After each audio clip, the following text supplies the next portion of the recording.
बाबू नीलकमल ठीक बड़ो लइका सुताई की तहरा के कि पहाड़ा देखा रे बाबू देखा ढेर ऊपर हो गइल बा गलवे काम नहीं करत लेके चली कि हम हो बोला भी तू हो बोला तो कुछ बतियाली हल जा। बहुत दिन बाद अक्षरा जी मिली हैं तो हम सोच रहे हैं कि मूर्छा छोड़ाइए ले। और सच में ये बहुत खूबसूरत लगने लगी है, या तो मेरा देखने का नजरिया चेंज हो गया है। पर आप बहुत सूख गए हैं।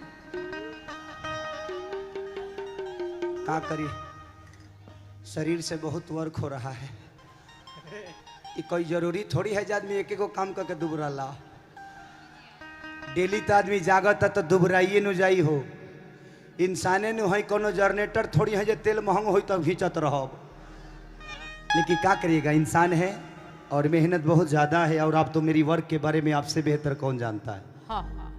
मैं वर्क के लिए कुछ भी कर सकता हूँ। मेरे लिए जीवन में मेरा वर्क ही मेरी जीवन है, मेरी वर्क ही मेरी गर्लफ्रेंड है, मेरी वर्क ही मेरी माँ है, मेरी वर्क ही मेरी पिता है। और आप सब तो ईश्वर हैं जो मेरे वर्क को इतना प्यार और आशीर्वाद देते हैं कि हम हो बोला भी तू हो बोला तो कुछ बतियाली हल जा। तो हम हूँ सटब तू हूँ सटा। क्या बोले? तो हम हूँ सटब तू हूँ सटा। अच्छा अभी भी मन करता है आपका? अब पंच लाइन मारने का मन आपका नहीं कम करता। गुड़ अच्छा लग रहा हल जा। क्या कवि जी अच्छा लग रहा है। हम कलाकारों को ऐसे ही खुश रहना चाहिए। विवाद अपने जगह पे है और हमारे जीवन में विवाद नहीं तो हम कलाकार नहीं।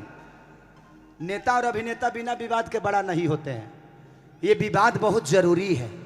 और आप अकेले दम पे आज इतने बड़े साम्राज्य को अपना बना लिया, पूरे भोजपुरी के जनता पे आज राज करती हैं। तो आपका मेहनत और आपका ईमानदारी ही आपको बताता है कि आप कितने अच्छे हो। आज जितने लोग यहाँ बैठे हैं सबने अपनी पहचान बनाई है खुद से। यहाँ कोई किसी के स्टार का मोहताज नहीं है। जो कोई स्टार मुझे प्रमोट करेगा तो मैं यहाँ तक पहुँचूंगा। चाहे वो राइटर हो, चाहे वो सिंगर हो, या कोई गायिका हो, या कोई हीरो हो, या कोई हीरोइन हो। सबके अपने मेहनत और अस्तित्व होते हैं और आप उसके मिसाल हैं।